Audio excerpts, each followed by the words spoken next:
Nem todo grande jogador nasce nos holofotes. Nem todo ídolo emerge das categorias de base de gigantes do futebol.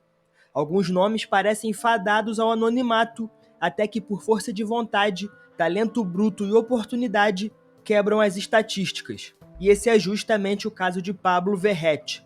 A trajetória dele no futebol é um caso raro e curioso. Natural de Santa Fé, na Argentina, Verrete passou boa parte da juventude longe das estruturas tradicionais do futebol profissional. Sem formação e nenhuma base estruturada, Verrete não se via como um futuro jogador. Muito pelo contrário, os seus planos de vida estavam voltados para os estudos. Interessado em duas áreas específicas, ele chegou a cogitar iniciar uma faculdade de ciências contábeis ou de educação física. No entanto, essa realidade começou a mudar apenas nos seus 20 e poucos anos. Depois de se destacar em campeonatos amadores da Argentina, onde chamava a atenção pelo vigor físico, presença de área e faro de gol, Verrete passou a considerar a possibilidade de dar um passo além. A sua porta de entrada para o futebol profissional seria o modesto Villa San Carlos, da cidade de Berisso, na província de Buenos Aires. Com 23 anos recém-completos, em 2012, Verrete assinava o seu primeiro contrato profissional. A equipe em questão, que eu citei anteriormente, disputava a Primeira B Metropolitana, equivalente à terceira divisão do futebol argentino. Para muitos, um campeonato de visibilidade limitada, mas para Verrete era a oportunidade perfeita, e ele não decepcionou. Logo em sua temporada de estreia, o centroavante mostrou a que veio.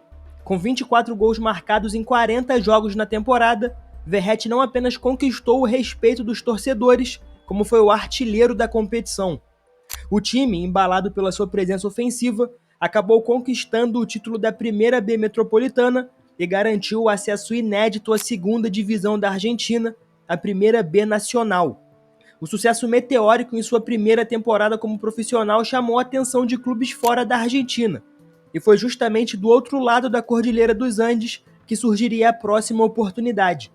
Em agosto de 2013, o Rangers del Taca, equipe da primeira divisão do Chile, adquiriu 50% dos direitos econômicos do atacante. Era um novo passo internacional e com um certo grau de expectativa, já que o jogador chegava como reforço para a principal competição do país. No entanto, a passagem de Verrete pelo futebol chileno não foi marcante. Longe do protagonismo que ele teve no Villa San Carlos, o centroavante encontrou dificuldades para se adaptar ao novo estilo de jogo, à cultura e à estrutura do Rangers. Foram apenas 6 meses atuando no Chile, sem grande brilho ou sequência. Assim, no início de 2014, Verrete retornou à Argentina. Ainda com uma boa reputação no mercado local por sua passagem na terceira divisão, o jogador foi contratado pelo tradicional Ferro Carril Oeste, clube da cidade de Buenos Aires que disputava a Primeira B Nacional, a segunda divisão. Por lá, Verrete encontrou um ambiente mais próximo da sua realidade. Durante a temporada, o atacante teve bons momentos, ainda que seus números não tenham sido tão expressivos quanto os do Villa San Carlos. Foram 6 gols em 21 jogos, números até razoáveis para um jogador em adaptação.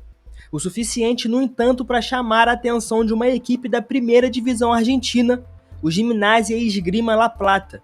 Em julho de 2014, Pablo Verrete dava mais um passo adiante, assinando contrato com o clube de La Plata para disputar a primeira divisão, a principal competição do futebol argentino. Era, enfim, a consagração da sua ascensão meteórica, de jogador amador a atleta de elite em apenas 2 anos.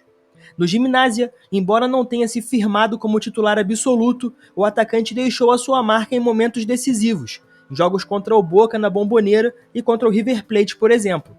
Além disso, ele teve a sua primeira experiência internacional, visto que o clube disputou a Copa Sul-Americana de 2014 e, apesar de não ter avançado muito na competição, a experiência agregou mais um capítulo relevante ao currículo do atacante. Depois de uma temporada de altos e baixos, Verrete continuou no elenco do Gimnasia até o final de 2016. Durante esse período, ele alternou entre titular e banco, enfrentando concorrência no ataque. Com o término da temporada, então, o jogador se viu novamente diante da necessidade de buscar mais minutos em campo e decidiu voltar à segunda divisão argentina. Em 2017, ele fechou com o Boca Unidos, clube da cidade de Corrientes. Era um novo recomeço na Primeira B Nacional, competição na qual ele já havia deixado boa impressão em passagens anteriores. Pela equipe, Verratti teve uma temporada sólida, marcando 9 gols em 22 jogos. Os seus bons números despertaram o interesse de outra equipe tradicional da competição, o Instituto Atlético Central Córdoba. Para a temporada 18-19, Verratti foi anunciado como reforço do Instituto, onde encontrou o ambiente ideal para retomar o protagonismo que havia vivido nos primeiros anos da sua carreira. E foi exatamente isso que aconteceu. Apesar da campanha modesta do Instituto na competição, Verratti brilhou individualmente. Com 15 gols marcados em 23 jogos, foi o artilheiro da Primeira B Nacional, sendo o principal destaque do time. Mais uma vez, o centroavante mostrava o seu poder de decisão e faro de gol, virtudes que começavam a se tornar marcas registradas da sua carreira. O seu desempenho chamou a atenção não apenas de observadores externos, mas também de outro clube da mesma cidade, o Belgrano, rival do Instituto. Em uma negociação que movimentou muito a região, Verratti entrou em acordo para trocar de camisa e assinar com o Belgrano, dando início a um novo capítulo, talvez o mais importante da sua carreira até então. Mas antes, eu queria dar um recado sobre o novo parceiro do canal. Confere aí. Se tem uma coisa que a gente aprende no futebol, é que todo grande gol começa com o primeiro passe bem feito. Você pode ter o melhor time, o melhor técnico, mas sem esse primeiro movimento, nada acontece. E quando o assunto é investimento, é a mesma coisa. Muita gente tem curiosidade sobre o mercado de ativos digitais, mas acaba ficando com aquela dúvida. Por onde eu começo? Será que é seguro? Eu preciso saber de tudo antes de começar? Bom, a boa notícia é que existe uma forma extremamente acessível e sem complicação de entrar nesse universo, e você ainda recebe um bônus para começar. Eu tô falando do Mercado Bitcoin, a maior plataforma de ativos digitais da América Latina, que lançou uma oportunidade perfeita para quem quer dar esse primeiro passo no mundo dos investimentos digitais. E o melhor, você pode começar de forma simples, com um valor acessível e ainda ganhar um bônus extra para explorar mais esse universo. Olha só como funciona. O primeiro passo é criar a sua conta no MB de forma gratuita. Isso leva menos de 5 minutos, sem burocracia e sem complicação. Basta baixar o app ou acessar o site, preencher os dados e pronto. E depois vem a parte legal. Diferente do que muita gente pensa, você não precisa de um grande capital para começar a investir. Muito pelo contrário, com apenas R$50, você já pode fazer o seu primeiro investimento em ativos digitais como Bitcoin, por exemplo. E depois disso, em até 7 dias o MB te dá um crédito de R$25. Ou seja, você deposita 50 e depois ainda ganha 25 para continuar investindo.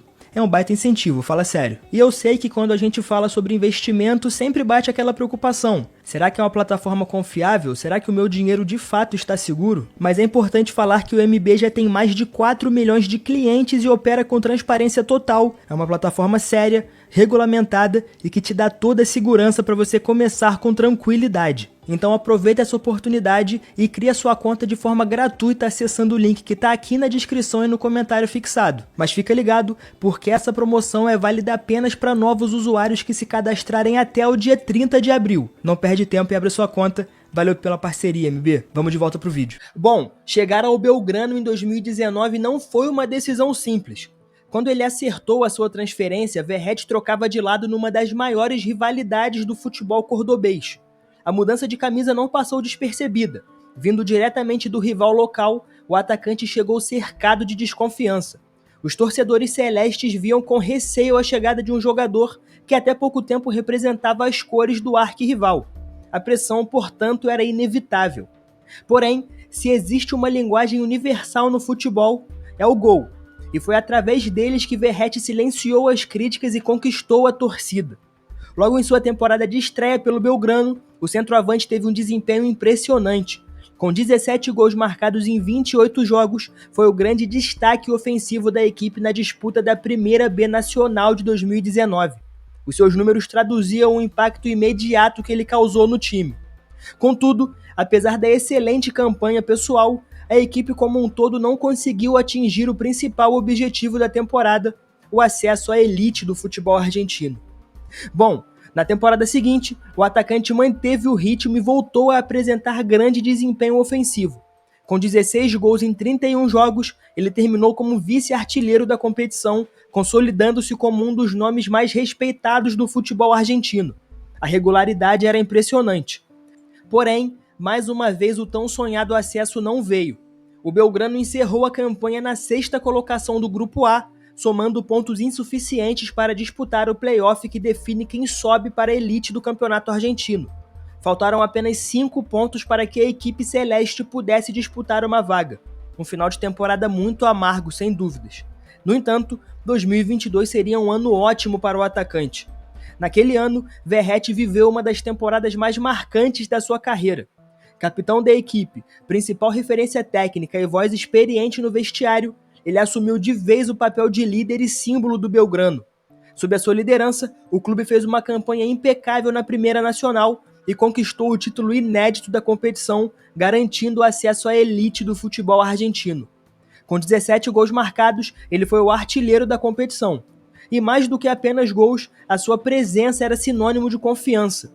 E já consolidado como um dos grandes nomes da história recente do clube, Verratti ainda tinha um último ato brilhante a cumprir. E ele viria no ano seguinte. Em 2023, aos 34 anos, Verratti viveu o melhor momento da sua carreira. De volta à primeira divisão, o atacante não apenas manteve o nível, como superou todas as expectativas. Ele terminou a temporada como artilheiro do campeonato argentino, uma façanha extraordinária, ainda mais considerando a sua trajetória tardia no futebol profissional. Com o título de artilheiro, Verratti alcançava um feito inédito. Ele se tornava o primeiro jogador a ser artilheiro das 2 principais divisões do futebol argentino em anos consecutivos. E mais, ele também entrava para um seleto grupo de atletas ao se tornar o primeiro jogador a alcançar a artilharia nas 3 principais divisões do futebol argentino, já que também havia sido goleador da Primeira B Metropolitana em 2012, lá com o Villa San Carlos. Durante a sua passagem pelo Belgrano, Verratti não deixou apenas números expressivos, ele deixou um legado. Ao todo, disputou 123 partidas com a camisa celeste e marcou 63 gols, alcançando a 2ª colocação no ranking de maiores artilheiros do clube em competições organizadas pela AFA. Ele ficou atrás apenas de uma lenda, Luiz Fabian Artime, que curiosamente era o presidente do clube durante todo o período em que Verratti defendeu as cores do Belgrano. Se a desconfiança marcava a sua chegada em 2019, a idolatria e gratidão marcavam a sua despedida 4 anos depois. Um jogador que mudou o patamar do Belgrano, que ajudou a recolocar o clube na elite e que cravou seu nome para sempre na memória da torcida. Porém, a carreira de Verratti ainda não havia terminado, e o próximo capítulo traria um desafio completamente diferente. Pela primeira vez, ele viajaria para jogar profissionalmente em solo brasileiro. No dia 4 de agosto de 2023, Verratti deu mais um passo marcante em sua carreira. Aos 34 anos, o centroavante argentino foi anunciado como novo reforço do Vasco da Gama em uma contratação relâmpago nos minutos finais da janela de transferências. O clube carioca pagou $1,1 milhão ao Belgrano e firmou um contrato válido até julho de 2024. Contudo, devido à urgência do processo, a transação foi registrada inicialmente como um empréstimo, com obrigação de compra caso uma meta não divulgada fosse cumprida.